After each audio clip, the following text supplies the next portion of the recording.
hi, by the way. I didn't get to say hi earlier. How you doing? Good. All right, welcome. If everybody could make their way to their seats, we'll begin here in a second.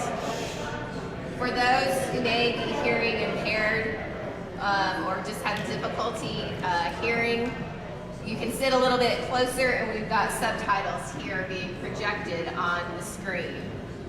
That may make it a little bit easier for you.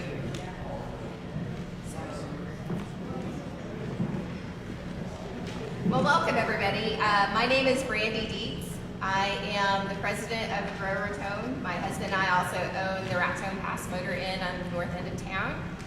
And I again welcome you to the 2024 Spring Raton Town Hall.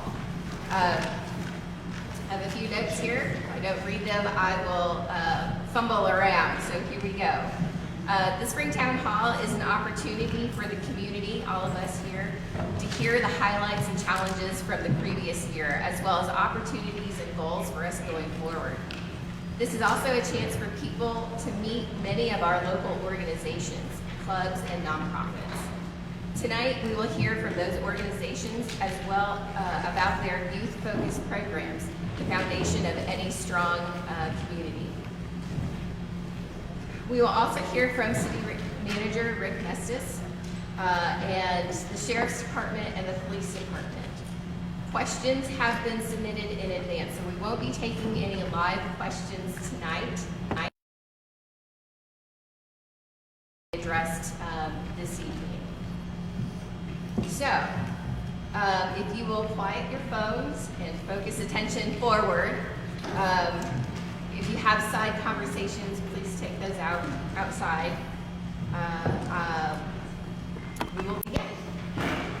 So, first,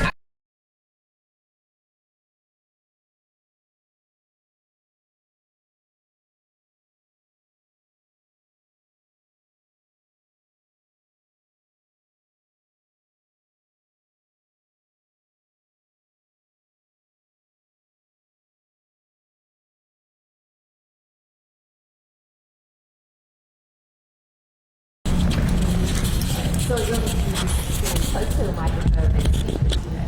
Awesome. Hi, everyone. Thank you so much for coming out tonight. I'm Melanie Alderette. I'm the assistant librarian at the Arthur Johnson Memorial Library, and I'm super excited to share all our programs with you. For the past year or so, we've been working really hard to kind of rebrand the library and make it a space that's a lot more youth-friendly. Before, it was just looking a little sad. It was a little run down. We've painted it, we've cheered it up a little bit, and we're really working hard to get a lot of programs running. That is the basis of how we are trying to get youth into the library. So right now, the programs that we have coming up, we'll have Earth Day programming that starts next Saturday, April 13th. That's for youth, adults, everyone in between. There'll be different guest speakers, different workshops. We'll be handing out seeds. I will be releasing a full schedule for that next Monday, so keep an eye out for that. We also have next Saturday, starting the Raton Pokemon Club. One of our staff members has decided to start a new club, teaching people how to play the card game Pokemon and the video games. So we're really excited about that. We have in May our anime program. Anime is a form of Japanese media, so we'll be showing movies and shows every Thursday and Saturday. And every Wednesday from 10 to 11. It's pre-K focused, but everyone's welcome to attend. We'll do 3 stories with the kids, and we always do a craft as well. And speaking of Story Hour, in the summer, on June 12th, we'll be starting our Summer Story Hour program. So it's pretty much the same as our regular Story Hour, but we expanded the age groups to include anyone from the age of 1 to 12. But we don't want to leave our teens out, so for our teens, we have an adult and teen craft hour every other Thursday. Also, this year, in tandem with our Summer Story Hour program, we'll be running a Smokey Bear Reading Challenge program. That'll happen every Saturday from 2 to 3. And for that, we'll be bringing in guest lecturers like the Game and Fish, the Sugary State Park Rangers, and a few others to talk about wildlife protection, forest fire prevention, everything in between. Like I said, we're trying really, really hard to bring in more programs and to make the space more friendly for youth. That's really what we're trying to do, make it a space that feels like they're welcome there, because it didn't really feel like we allowed that before. But I have flyers for all of our events that are coming up, and I'm happy to answer any questions you might have, so please come visit me in the table in the back. Thank you so much.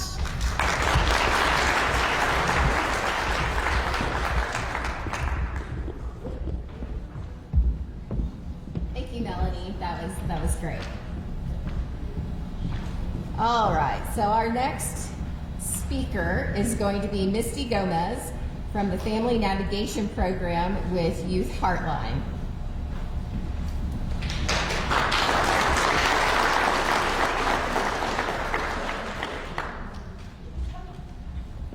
We have stairs on that side to make it easier. Wait, don't tumble.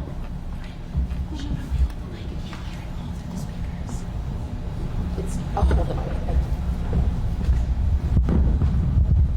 I've been told to hold the mic. Hold the mic. Oh boy. They're giving me the mic. That's not a good thing. Just kidding. So I'm Misty Gomez. I'm with Youth Heartline, and I'm going to talk to you a little bit about our programs that we offer. First, I want to thank you, Randy and GrowRaton, for having us here, for sponsoring this event. Youth Heartline, we are a nonprofit organization and an agency with an open door policy that is trained and prepared to assist our most vulnerable community members, children. YHL also assists many in our community who need help, who aren't children, by providing informational referrals and navigation case management services. Our motto is healthy families equal healthy children. Our Raton office consists of 5 established programs: the CASA, SCSB, Family Navigation, Youth Transitional Housing, and One Circle. I'm going to tell you briefly a little summary about each one. CASA, which is our court-appointed special advocates. The coordinator is Valerie Alderette. Our CASA program serves Colfax and Union counties, recruits, trains, and supervises community volunteers who are then appointed by the district judge to advocate for our foster children. CASAs ensure that the immediate medical, developmental, and educational needs for foster children and youth are met, and that they too have access to enriching pursuits such as arts, musics, or sports. Music, not musics. We help make sure their voices are heard in court while their needs are being met within the system. The goals for our CASAs are to make sure every child finds a safe and permanent home, along with hope for a better life. Our SESV, do that 19 times, which is our Supervised Visitation and Safe Exchange Program. The coordinator is Captain Peralta.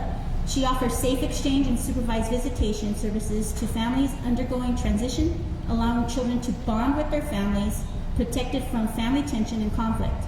Her program provides an emotional and physical safe environment for children to interact with their parents or loved ones. It also offers interventions such as supportive parenting coaching when necessary.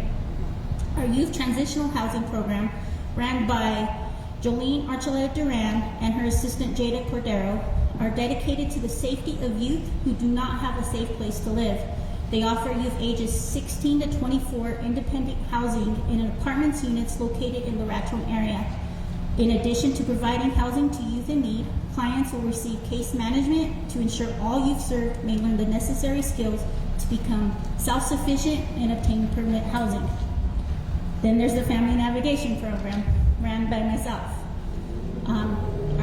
Our Family Navigation Program provides case management for families to reduce barriers I can't even say this now, I'm so nervous, to available services and benefits. Our goal is to help navigate, educate, and strengthen family stability within our communities by providing assistance for families in navigating social services, financial support, referrals, and other wraparound services.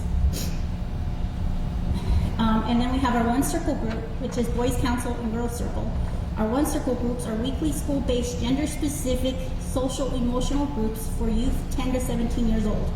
We have a great batch of facilitators this year who are trained in the One Circle curriculum and provide a safe space for individuals to share their experiences with each other and develop an understanding of other perspectives. The groups are designed to foster self-esteem, peer connections, and to allow genuine self-expression. Skills are developed by creative activities, role-playing, journaling, reflection, and games. Our agency is focused on strengthening families and the community. We provide support that helps children, youth, and families build resilience before child welfare and law enforcement interactions occur. We all have challenges and struggle at times, and we get taken advantage of, and our organizational and community resources are here. Please take advantage of them. Thank you for having us. It's great to see everyone gathered together. It is important for families and communities to work together for prevention. Thank you.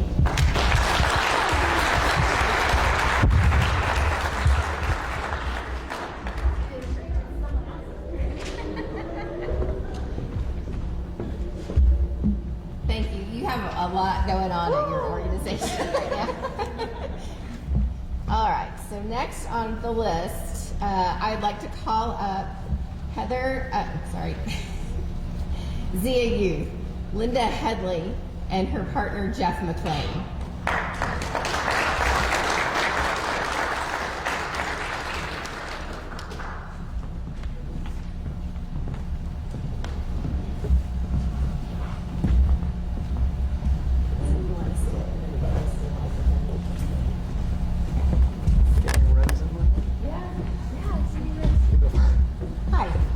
I'm Linda Headley. I'm co-founder and executive director of Zia Youth, and this is Jeff McLean, co-founder and assistant director at Zia Youth. We are a nonprofit youth center down on 100 South 2nd Street.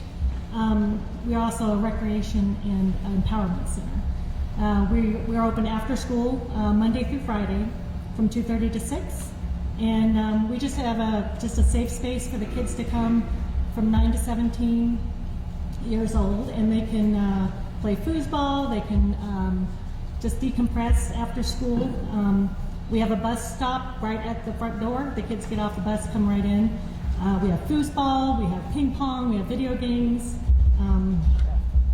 We have crafting, music, a VR headset, board games, puzzles.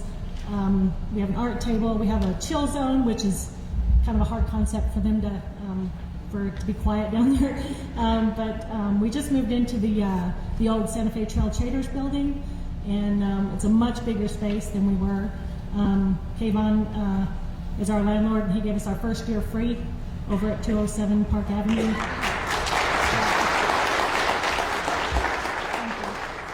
And so that got us really started, and we're averaging 30 kids a day right now, 30 kids a day. And so we're open till 6 p.m. and we're starting to get some more programming going. We're doing craft night tonight, so I'll have to scoot out of here early, but Jeff will still be here to answer any questions if you want to visit our table. Sunday afternoons from 1 to 4 we do D&D, and we're also going to expand that into other board games and stuff. Monday nights is music at the Z, where you can come and just explore. Jeff usually has a theme for that. Am I forgetting something? I'll let you talk. That's cool. So yeah, actually our music night is kind of turning into another collaboration with Raton Media Works, which we've already had a few of. Because Craig Anthony Perkins came to our last one, he was our special guest. Craig is an award-winning filmmaker, director. I guess that's the same thing. Raton Media Works can help me with that. But he's a multi-instrumentalist, so he was showing the kids and the adults who showed up how to use this really cool sampler, making samples and loops and beats. So Monday night we're going to focus on a different aspect of musical skill building each week. Get some kids in to do some battle rap or beatboxing or whatever. Not necessarily what I as a 48-year-old man would be into, but we're trying to gear it towards the kids. And Linda's got her craft night, as she said. We're going to be starting as soon as tomorrow, maybe next week, a teen night focused on just our older demographic. Fridays, yeah.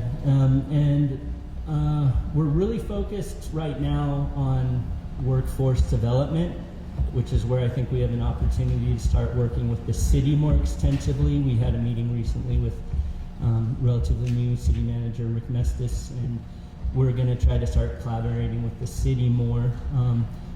I guess the last thing I would say is just thank you so much to our community for supporting us in these first 2+ years we've been in operation. All that stuff Linda was mentioning, the foosball tables, the ping pong, our refrigerator, almost everything in our youth center was donated by individuals and businesses in our community. And I won't get all Billy D on y'all and say like the best place on earth is right here, but it kind of is. So we were determined to not be a Boys and Girls Club or a YMCA because we want to let this youth center grow organically as a Raton Youth Center and have it be guided by Raton and our culture. And it's just been really heartwarming, all the support we've had from individuals and community members. And now we're really hustling to start getting more grants and do more fundraising, so soon we'll stop begging for money from all of you. But for now, thank you very much for all your help. Thank you.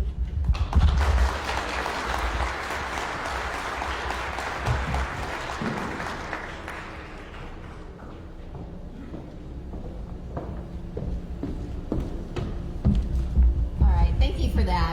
It sounds like we've got a lot of programming going on right now, from small children and families up through our teens, and now workforce development for our teens. And so that's, I think, really encouraging for our community, that we're really starting to build those structures, infrastructure for our youth here, so they have something to do.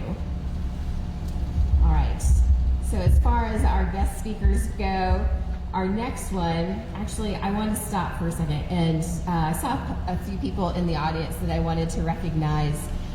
We have County Commissioner Cy Trujillo here with us tonight. And I saw that we also have Lori Chatterley, but I don't see her now. There she is, City Commissioner.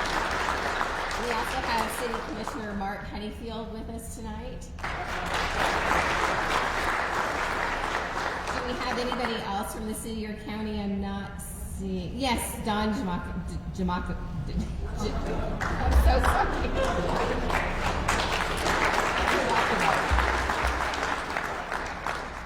Thank you all for coming out tonight. Yes, he's going to be speaking tonight. City Manager Rick Mestis. But our next guest speaker is going to be Jessica with Raton Crime Stoppers.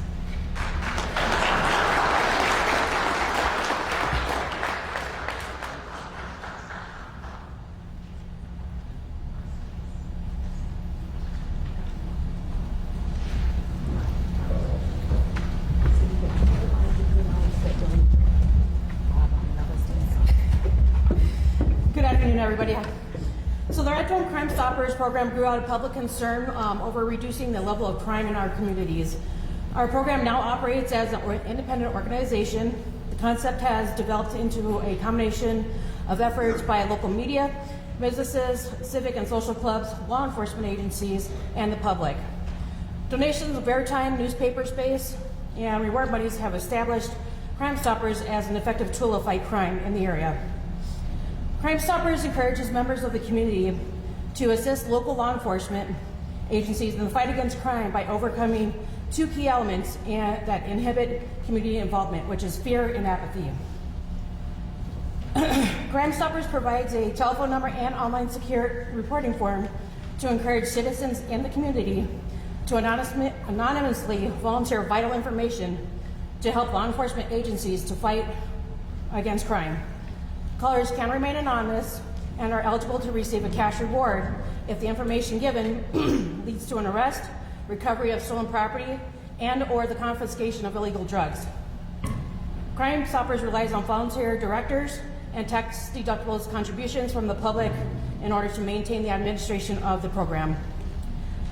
Philosopher John Stuart Mill let us said, quote, "Let not anyone pacify his conscience by the delusion that he can do no harm if he takes no part and forms no opinion. Bad men need nothing more to compass their ends than that good men should look on and do nothing.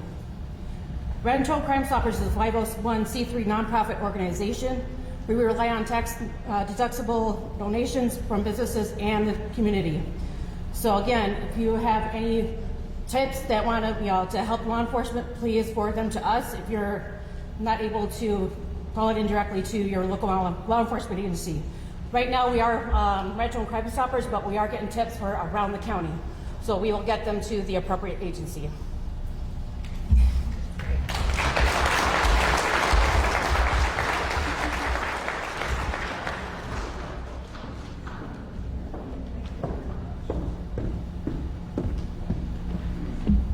All right, we're actually speeding through this faster than I expected.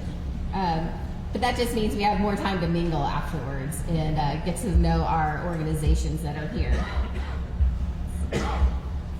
Next on my list is the Sheriff's Department. I have Lieutenant Dominguez here.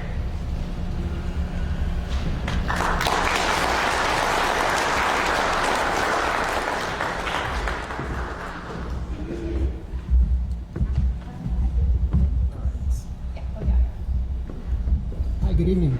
Can you guys hear me? Good, good. I got it. Right there. Is that better? No? Let's just do this. Is that better? Yeah. Good evening, everybody.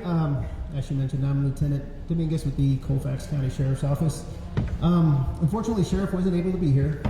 He just had a medical procedure yesterday, and he's recovering. So he sends his best. But I'm just going to actually go through some of the changes and maybe some facts that you guys didn't know of what we cover, what we do.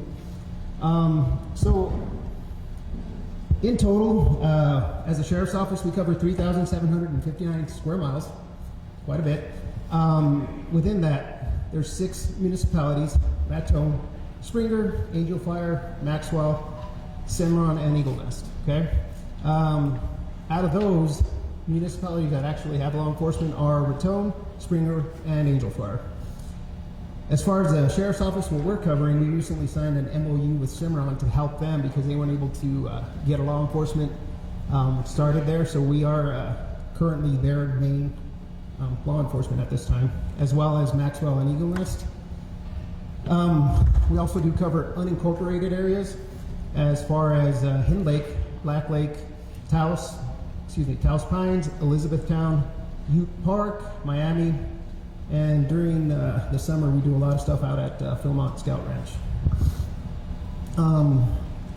So within Colfax County, there's approximately 7 law enforcement agencies. We have, of course, Colfax County Sheriff's Office, Raton Police Department, Springer Police Department, Angel Fire Police Department, New Mexico State Police, New Mexico Game and Fish, and the State Parks Office. This year we were fortunate to receive a good amount of capital outlay. We received $675,000 in capital outlay, and obviously this came from our state representatives that assisted us, Mr. Joseph Sanchez from District 40. A large portion of this also came from Representative Jack Chatfield, District 67, and Senator Pete Campos from District 8. A lot of that money is used, basically what we use that is to get vehicles. Unfortunately, as I mentioned, we have a pretty large county. We handle a lot of transports nationwide, so we put a lot of wear and tear on our vehicles. Fortunately, we are able to cycle the old vehicles out and keep all our deputies safe in newer vehicles, so a lot of that money does go towards that. Kind of give you guys what we have currently at the Sheriff's Office. We have a total of 17 total deputies, with 1 special deputy that's assigned strictly for the court. Currently we have 4 people in the working basically the courts, the district court and the magistrate courts at our court office. And we have 1 deputy that's currently attending the New Mexico Police Academy. So, and out of all that, we still have 1 position open that we recently acquired. So if anybody wants to sign up, come on down. So part of basically our responsibilities, obviously patrolling, traffic safety, We do a lot of the stuff, and again, as I mentioned, in the unincorporated areas, Maxwell, Cimarron, and Eagle Nest as well. Court security, that seems to be keeping us pretty busy. If Hal was here, he could vouch because he's been there a lot for all the court hearings. But with that being said, civil process, that takes up a lot of our time as well. Serving subpoenas, evictions, court orders, whatever's necessary. Transports and extraditions. That's always fun too, because we're having to pick up people from Arizona, from different places in the United States, and unfortunately, again, it puts a lot of wear and tear on our vehicles and man hours. So we've been very lucky that currently we have the staffing that we do, that we're able to accomplish all the different tasks that are assigned to us. Besides that. We have the digital fingerprinting services. I don't know if you guys are aware of that, but we're one of the 2 places. Taos has the other one, but if you ever need those services, just call the office and they'll direct you where you need to sign up for that. Of course, we handle the SORNA, which is the sex offender program. And currently in Colfax County, we have approximately 34 living in Colfax that are monitored by our SORNA program. So one of the questions was asked, what are our patrol plans basically for the holidays? We do a lot. We try to be very proactive, being out there, stopping vehicles, slowing people down. Everything I do patrol as well. And when I go out there and I stop vehicles that are doing over the speed limit, tell them, this is the worst place to speed. We have a lot of suicidal animals that like to jump out in front of cars. So slow down. And unfortunately, that's a lot of the crashes that we handle. We have a lot of animal crashes, and with our presence out there, we like to basically try to slow people down and ultimately get people where they're going safely.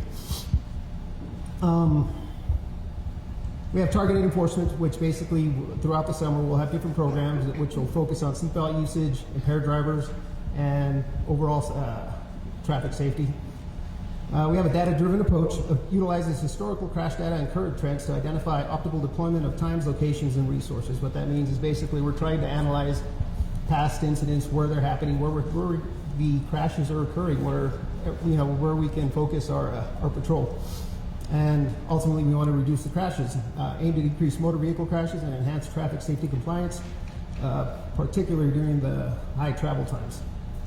DWI detection and enforcement, traffic safety enforcement programs that fund saturation control and through NDWI. Advancement CCO has made in DWI 2 DWI SFST instructors that we currently have on staff. Currently provide the training free of charge when we do have training to all other local law enforcement agencies within the area that are welcome to be a part of it.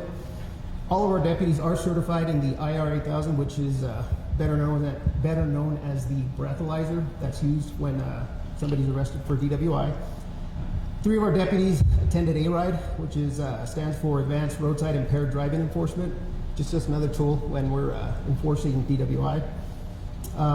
Track software, in collaboration with New Mexico Department of Public Safety, CCSO has transitioned to digital citations and documentation, basically to improve efficiency. We're not having to do a lot of stuff on paper. A lot of the stuff is going paperless, as you guys know, and we're trying to move with the times. Training. We did some active shooter training this year, and we are planning on hosting another active shooter training with all local law enforcement sometime in June or July. This year, CCSO, Union County, RPD, and New Mexico State Police all participated in the joint training. It was a great training. We had even some of the high school students and staff participate, and it's an awesome training. We did post some photos on our Facebook page, which we used and try to maintain and stay active on that. CIT, critical incident training. We have 4 deputies that have completed CIT, and we're also going to be hosting a CIT class conference here. I think the date is in August of 2024, which is this year. And it's a week-long course that we will be hosting for any agencies that want to be a part of it. It's a great class. I've taken it in the past. Constitutional policing. We recently took a time management class, and believe it or not, it was really beneficial to all of us, because if you don't know a police officer, ask my wife, we're very disorganized. But this actually helped a lot of the guys. They went, they gave us tools with as far as using Microsoft Outlook, all the different tools that we already had but didn't know how to use. Search and seizure was another recent class that we had, a really great class. Basically, we're giving the tools to everybody, to our deputies, to make sure they know and they're doing proper traffic stops and proper law enforcement. This year, we've upgraded a lot of things. Currently, we have Body 3 cameras, which is our body cam by Axon. We recently upgraded to a Taser 7, which is one of the newer Taser systems. Evidence.com is another system that we use to store our digital evidence and distribute it to attorneys as needed.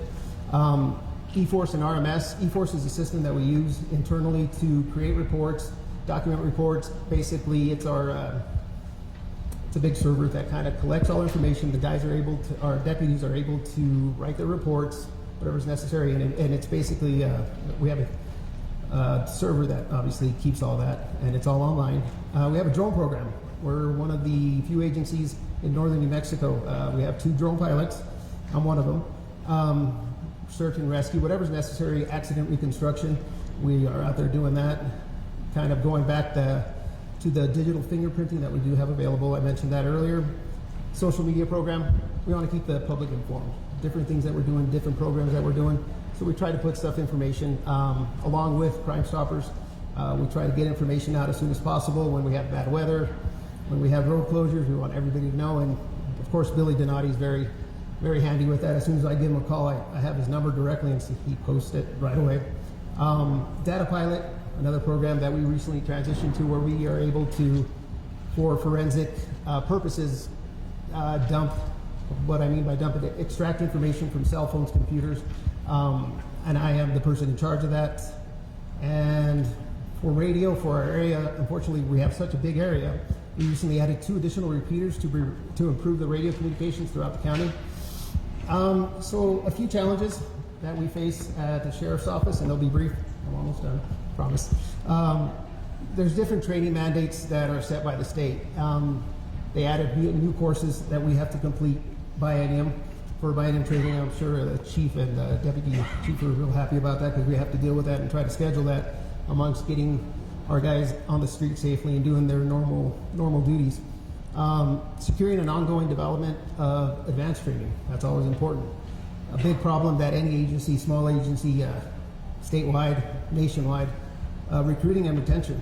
That's hard. It's hard to keep people when you get them in, and it's even harder to recruit them, because not everybody wants to do law enforcement anymore, unfortunately. And growing demands from the communities, staffing, budgets, and resources. That's always going to be a problem, but we do the best we can. That's kind of a brief summary of what we've done in the past year. We've done a lot. I did bring copies of our mission statement, and I'll put it out here in front of Marty's desk at the end of it if you guys want to grab a copy, but you're more than welcome to. But thank you guys for having us. We appreciate you guys.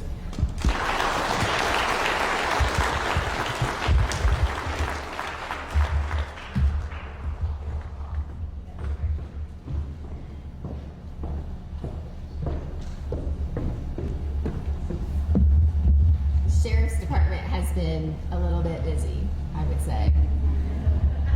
Okay. My subtitle's still working? I don't think so. Let's see if we can get that going again. I'm going to say a few words, and they're not showing up. Okay.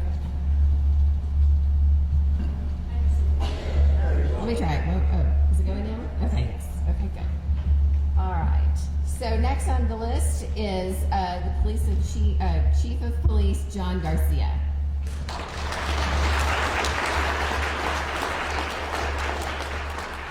And I have a feeling that they've been really busy too.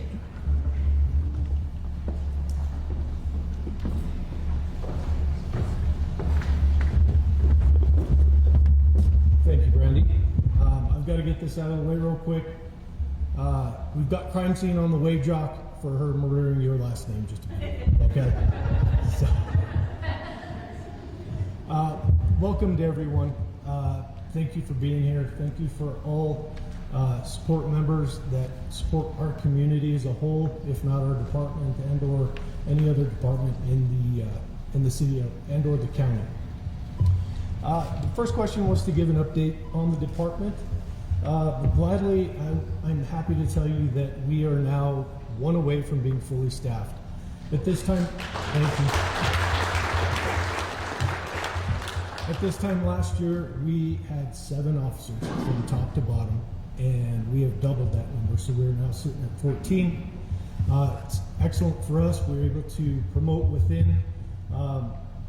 When the police department does something, it's never I, it's always we. I couldn't do anything without my Deputy Chief, James Valdez. I appreciate your work.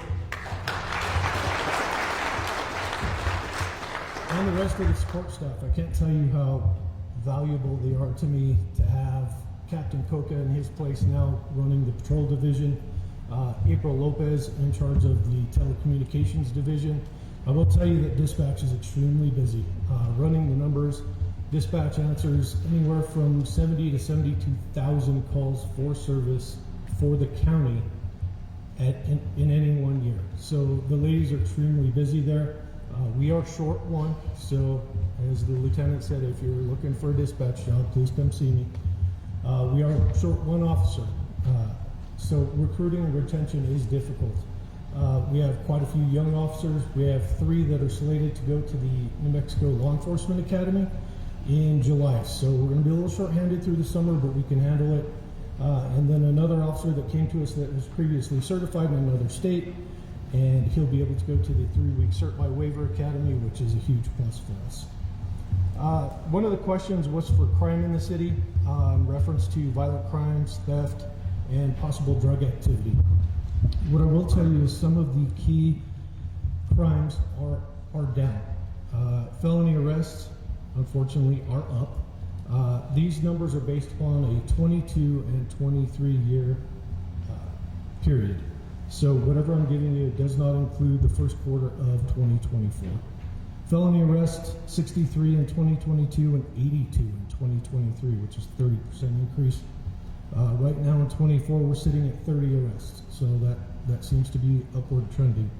Misdemeanor arrests, 266 in 2022 and 302 in last year in 23, so a 13% rise.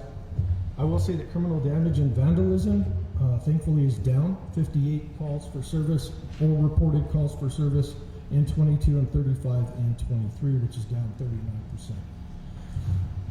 Narcotics, unfortunately, with the flow of narcotics throughout this country, that is up.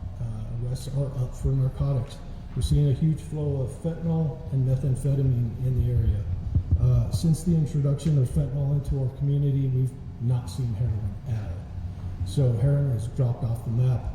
Fentanyl rules the day, and methamphetamine is tagging along with it. Narcotics arrests are up 30%, 22 in 2022 and up to 30 in 23. Burglary and breaking and entering, which is down 42%. 63 reported calls for service in 2022 and 36 in 2023. So thankfully that is down. As you all are well aware, if you've been paying attention, 22 was a rough year.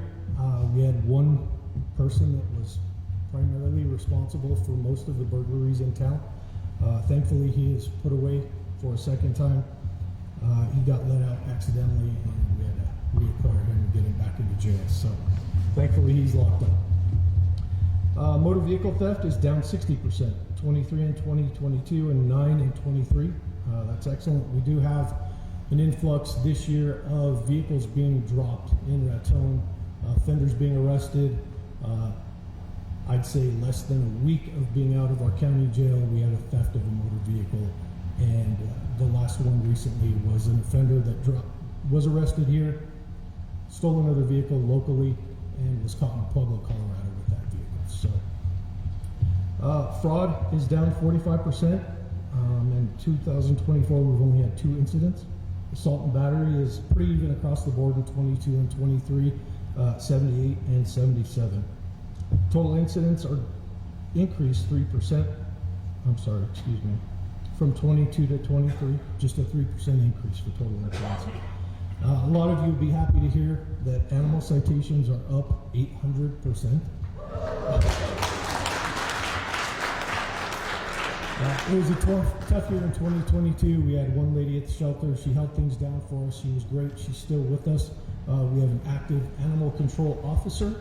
In 2022, there were only 4 citations issued, and in 23, 36. So that's a great increase in our animal control activities. Total calls for service for the police department declined by about 1%, 5239 in 2022 and 5149 in 2023. There was a question in reference to slowing down speeders in town. During the pandemic, we saw that go up. Officers were encouraged to reduce their contacts to stay healthy. That happened all across the country. Driving has gone downhill over the last few years. With the increase in manpower, officers are able to effectively enforce traffic infractions. Instead of running to calls all day long, they're able to sit and monitor traffic. In 2023, there were only 39 speeding citations. In 2024, as of April 1st, we already have 24 citations. So we're projected to have a 150% increase on those citations this year. 2023 total citations traffic-wise was 311. That's for all violations. And in 24, we're already at 175, which is a projected 125% increase. So traffic enforcement is taking place. One of the questions is if we have any statistics on the unhoused and transient population. What I will say about our transient population, it is fluid. They will come into town, they will stay a while, we will deal with them possibly here and there, and they will be urged to either leave town because we don't have the services for homeless people. We just do not. There's nothing for them here. We used to have the Ministerial Alliance, which would provide them a room, a bus ticket, gas for their vehicle if they happen to have one, to try and get them moving down the road to a bigger community that can help them a little better. That is no longer in place. We've had a few of the churches in town step up. Family Worship Center, Mesa Church, the Catholic Church. For certain special situations, we've reached out and they've been more than kind to us and helped us out in certain situations. With what's going on in this country, it is probably a good idea to start tracking the unhoused and the transient population. Unfortunately, we don't know who is coming into our country. You see crimes being committed all over this country by people that law enforcement doesn't know because they're new to their communities. So it's important for my officers to be out there making contacts, identifying people, and being able to do their jobs effectively if a crime does occur. And what can be done about the people who hang out in the ditch behind McDonald's and Arby's? That's a difficult situation depending on the ditch. The officers will answer calls for service, of course. Some of the ditches in the city limits are obviously city property, so we can trespass them from there, but that doesn't mean they're not going to find a new ditch to crawl into. So if you see something that is concerning, please contact the dispatch center. An officer will be dispatched to the area and we will check these people. Plus, that also helps us with identifying undocumented, transient people coming into our community. If a crime is committed, the officer has contact with them, knows clothing description, what they look like, we possibly see them on video down the road, we can easily identify them and be able to charge them down the way. And that is it. All right. Thank you, folks.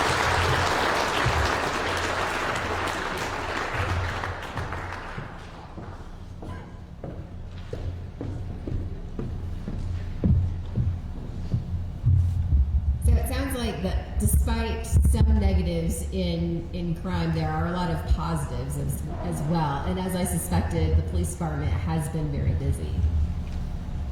All right. So this brings us to the man of the hour, our Raton City Manager, Rick Mestis.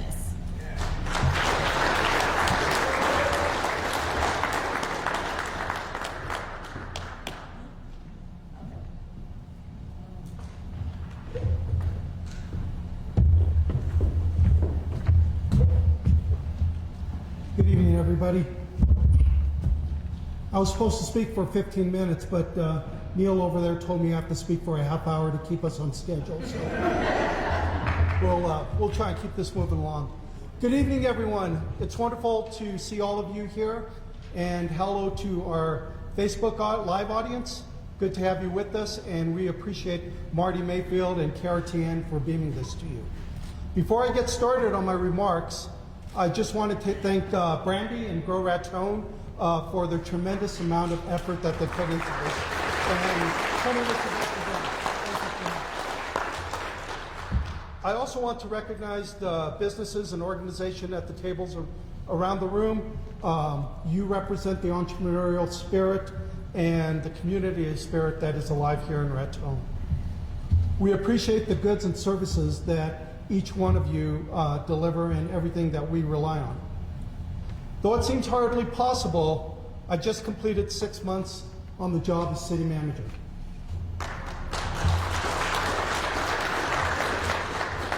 And I'm truly grateful to everyone who has welcomed Mary and I so warmly. All of you that have taken time to meet with us and to help us understand what's working for you and changes you'd like to see in our community. I'm also grateful for the introductions and connections you all have made for me. In some cases, they're reintroductions. Since I grew up in the area, every evening for my first few weeks in the office, I'd report to Mary that I ran to somebody from my distant youth, whether it was a teacher or a brother's friend or the waitress that kicked me out of Pizza Hut when I was a teenager. It's good to make these connections, and I really appreciate being back home here in northern New Mexico and southern Colorado. Let me tell you a few things about me and the Mestis family. My father was born Juan Duran here in Raton. His mother died during childbirth, and my dad was sent to be raised with his grandparents, where his name was subsequently changed to John Mestis. He was a career coal miner and, spent his times in the mine, so I'm very proud to say I'm a coal miner's son. My mother, Rose Martinez, and Dad were married across the street from where I work at the Colfax County Courthouse. My mom convinced my dad that if they got married, he would not be drafted into World War II. Several months later, my dad in China was writing my mom letters back, saying, I don't think that message really worked very well. I'm the youngest of 8 siblings, 4 girls that all became elementary school teachers, and 4 boys who all became military veterans, but yet somehow we still stink at sports. I was raised in Trinidad, but spent a lot of time here in Raton. My mom used to think that Raton Safeway was somehow fancier than Trinidad Safeway, so we often ended up shopping down here in the very building where my office is. I often close my eyes at my desk and imagine I'm sitting where the Del Monte green beans were. And honestly, there are times, I don't know if that building is haunted, but I think I smell fried chickens. Some of you know that I came out of retirement to take this job, and before that I worked at the United States Space Command in Colorado Springs, where I was Chief of Intelligence, Training, Doctrine, and Education. So my friends and former colleagues are naturally interested to hear about this radical change in my career. And they want to know about being city manager and what are my impressions of Raton. This is what I tell them. I tell them Raton is a town of 6,000 salt-of-the-earth people nestled in some of the most beautiful country in the West. I tell them the city is on good financial footing thanks to our responsible stewardship of our mayor and commission and our treasury, Michael Ann Antonucci, and our clerk, Desiree Trujillo. I tell them we have abundant and delicious water, thanks to visionaries in the last century who understood to protect and expand our watershed. Our fiscal soundness and reliable supply of water are 2 things that set Raton apart and make us the envy of other places in New Mexico, and in the region for that matter. I tell them that this is a place full of history, from the Santa Fe Trail and the Harvey Girls to railroad, mining, and New Mexico's only native-born Nobel Prize winner, Paul Mulrich. I tell them about the area's outstanding opportunities for outdoor recreation at Climax Canyon, Sugar Canyon State Park, Lake Maloya, Johnson and Barlam Mesas, Capulan, Vermejo Park, and the Whittington Center. All of them underappreciated gems. We took friends up to Lake Malloy on President's Day, and they could not get over the sight of people ice fishing in New Mexico. I'm excited about the possibility to connect our trails and Sugar Canyon to Fisher's Peak State Park in Colorado. If that happens, we will be only the 4th interstate park in the United States, followed by Palisades Interstate State Park in New York and New Jersey, Breaks Interstate Park between Kentucky and Virginia, and Interstate Park on the St. Croix River between Minnesota and Wisconsin. That's really exciting. The bike path on Sugar Road, which some have shared seems a bit random, is part of a larger part that will ultimately allow us to support and market outdoor recreation regionally and allow people to bike between Trinidad and Raton, not on the interstate. I also tell people if you're bored in Raton, it's your own fault. In addition to our trails, parks, and aquatic center, Mary and I continue to be amazed by the wealth of entertainment and activities available for us here. Outsiders are surprised to learn that on multiple occasions, we've had to choose among competing events to go to on the same day, and we're routinely able to take on world-class performances at the Schuller Theater. Opening night at the gallery, lectures, exhibits, it's all here, and including the wide-ranging program at the Arthur Johnson Memorial Library.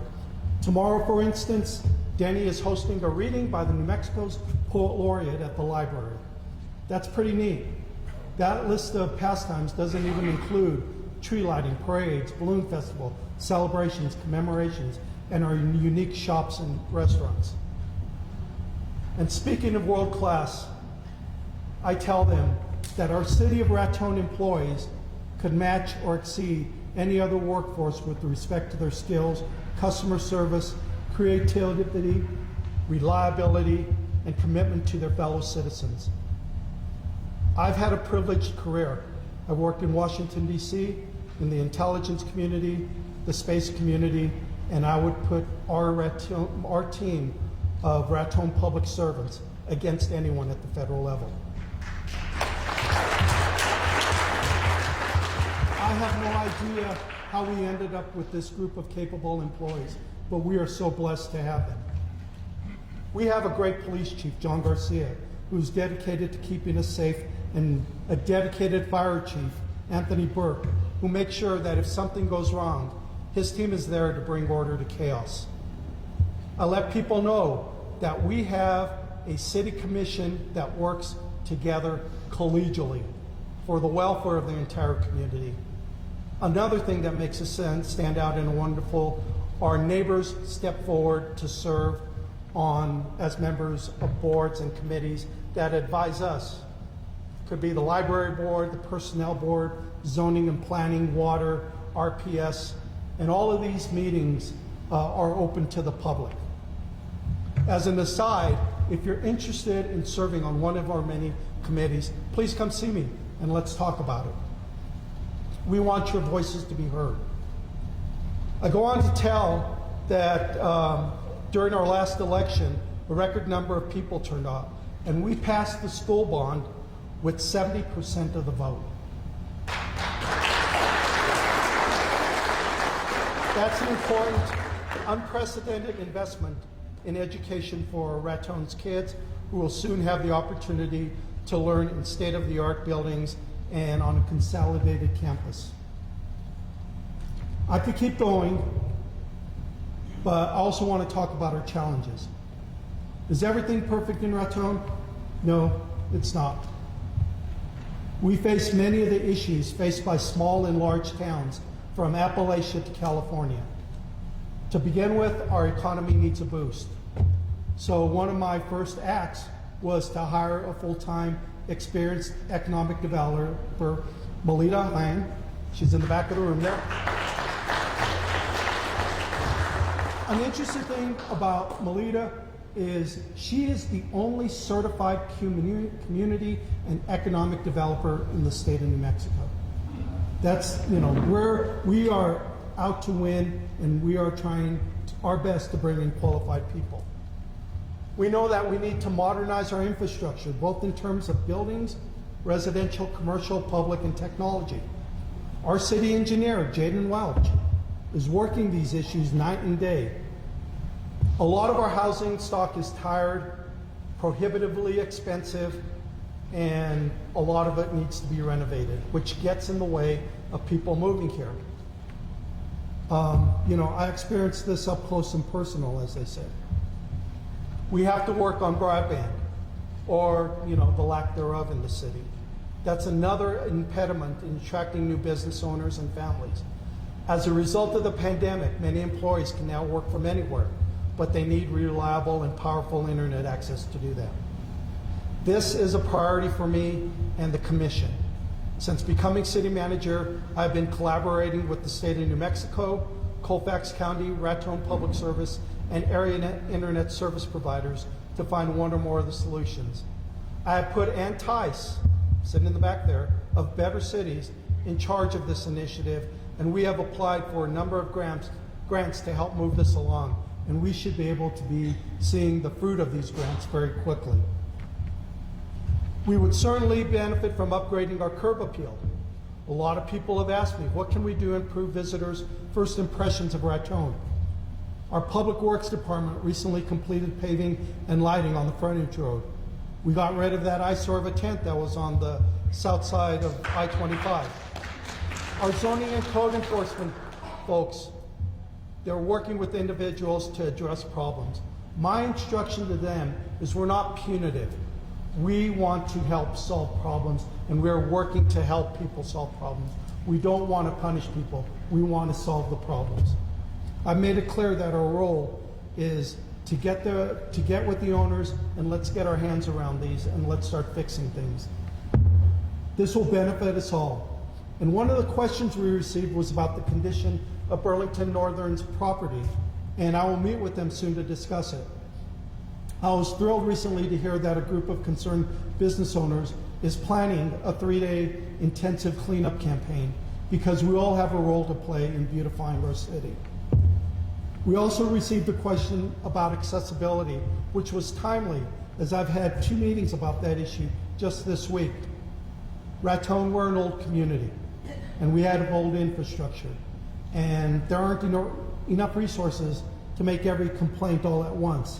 But I've asked our Director of Public Works, Jason Phillips, to take a look at accessibility and see where we can adjust the curbs, make it easier for residents to get into their homes and to the businesses and other needs. If there are issues, please call City Hall. We will respond. I am sensitive to this issue because in one of the many lives I've lived in the past, in one of my previous jobs, I worked with people with disabilities, and I used to help them find employment. So this is very near and dear to me. We need more mental health care of every kind, and especially services close to the city. The city and county both suffer from the consequences of drug addiction, poverty, and ongoing stressors from the pandemic. I recently met in Albuquerque with one of the service providers that provides service here in Raton, and we'll be meeting with others, and we are working to get our hands around this problem. Another matter that's near and dear to me is retaining our youth. Since returning, I've thought so much about deciding as a teenager myself to leave Trinidad, which meant leaving my friends and family behind. Just stop and think about that for a second. What would make a teenager leave it all behind? That decision for me was based on there was no future for me in Trinidad, no promise for the future, and I'm not unique. I'm not the only young person to make that decision, and it has had ramifications for Raton's experience as well. The same out-migration of talent impacts us culturally and economically. Because those young people should, they're our future leaders. They also comprise our entry-level workforce. As a result, some restaurants in town are sharing the same cooks, and some stores have had to cut back hours. We need to have opportunities for our youth, not just for the short term, but for the long term. I've created an education working group with some of our community center Lita Bernal, Cy Trujillo. We have Dr. Ken Erickson, who is a visiting fellow from the University of South Carolina, who is leading this effort. We need to keep our youth and we need to invest in our youth. We must create opportunities for professional and intellectual growth for our younger generations. The Kearney School Project is an example of where we are doing that well. Because of this, this will be a unique learning environment offering cutting-edge skills and training. We just made a significant equipment purchase for the school, and some of our high school students are currently receiving dual credit from Raton High School and Santa Fe Community College. All this is done by Al Raton Media Works, and this program should be in full swing. It's my target to get it in full swing in a year. We heard tonight from two groups that are empowering youth. We should be grateful that they take this challenge seriously. We have a robust Little League program here, supported by a number of ongoing quality of life efforts in our city, including upgrades to the ball fields and the restrooms. I referenced the new school earlier. Any dollar we invest in our young people to develop them and have them stay helps our old community. A final thought about challenges is Raton is remote enough without any of us isolating ourselves any further. To that end, it is my pleasure to meet on a regular basis with Cy Trujillo and Monty Gore. We need to work with the county and the city as partnerships. And not only that, we need to meet with our counterparts across the border in Las Animas County. We feel strongly that Trinidad or Raton are more like each other than they are different. And we also believe that acting regionally instead of independently, this will serve us both well. Before wrapping up, let me touch on two additional items I have received questions about. Interstate 27 and the casino. As part of the Federal Ports to Plains initiative, commissioners have been working with county, state, and federal partners to position Raton as the key terminal on the new Interstate 27, which will run from the Gulf of Mexico all the way up to Canada. Senator Ben Ray Lujan announced that he secured money for the work on the Clayton Highway, and we're looking to get more money for the I-25 interchange to facilitate construction of I-27. We don't know where it's going to go yet, but we are working on this very closely. In fact, Commissioner Chatterley was in Washington, D.C. last month and spent a week there working on this very important issue. This is going to dramatically increase traffic in Raton, and it's going to dramatically increase commerce to the area. So this is something that we feel is very important to our future. In regards to the casino, the City Commission recently passed a resolution to transfer up to 130 acres of land abutting the city to the south to the Picaros Pueblo for the purposes of building a casino. This is a government-to-government land transfer. This is not a donation. This is government to government. And this is not a donation. I want to make that clear. And we're just at the beginning of this. This is to be approved by the governor, the Federal Bureau of Indian Affairs, within the Department of Interior, and we're at the front end. This is going to be a lengthy process, and it involves a lot of moving parts. And we are studying this very closely.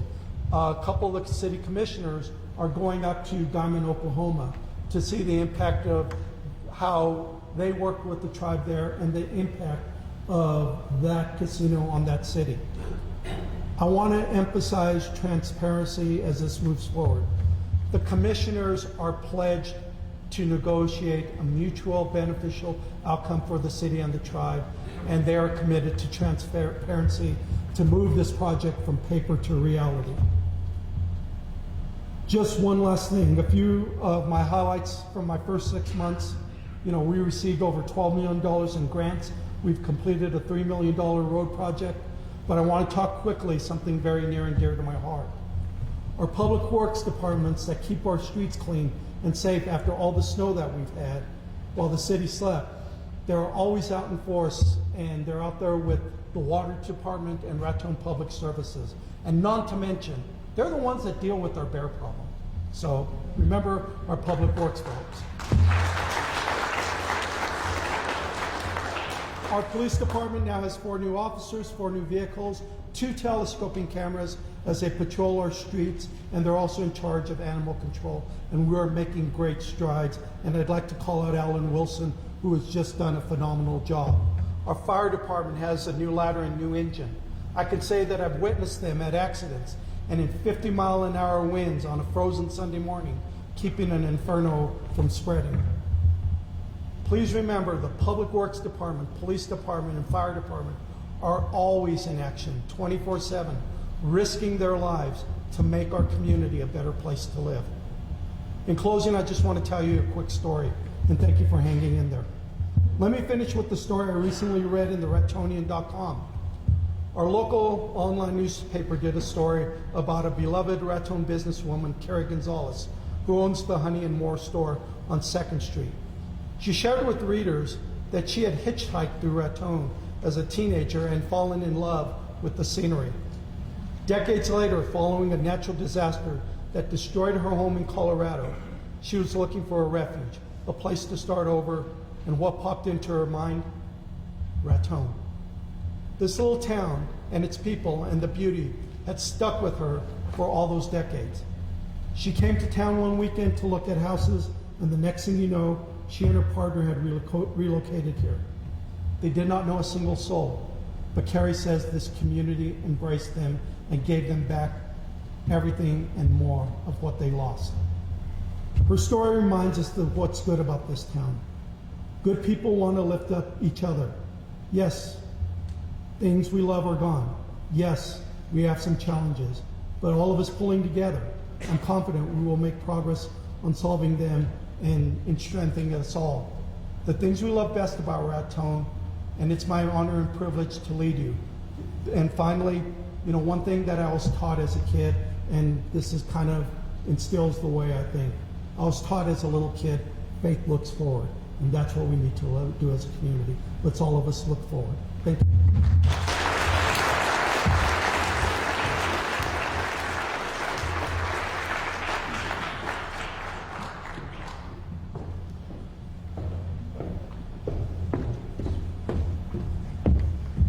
Thank you for those words. I feel very inspired to go out and conquer some challenges of my own. So I have just a few more things that I want to share with you before we break.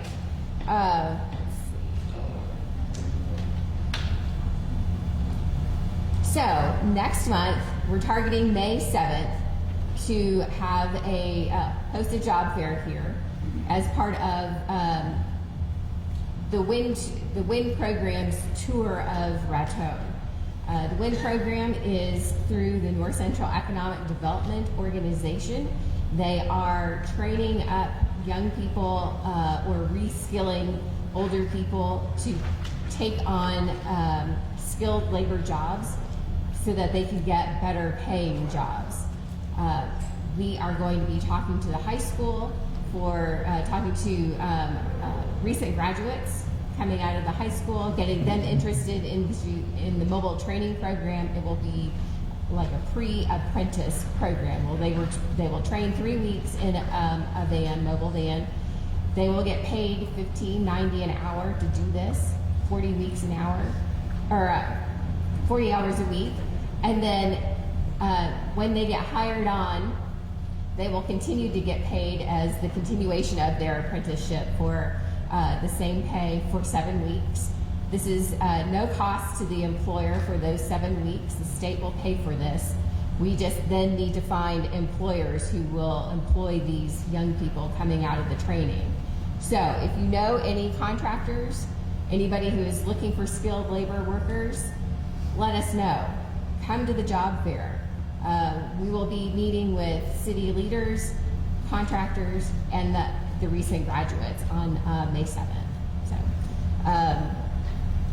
that is all that we have tonight. I'm so glad that you all have come out. I encourage you to walk around and talk to the organizations that we have in the room and learn more about what they have to offer to you, and if you're interested, getting involved with them as well.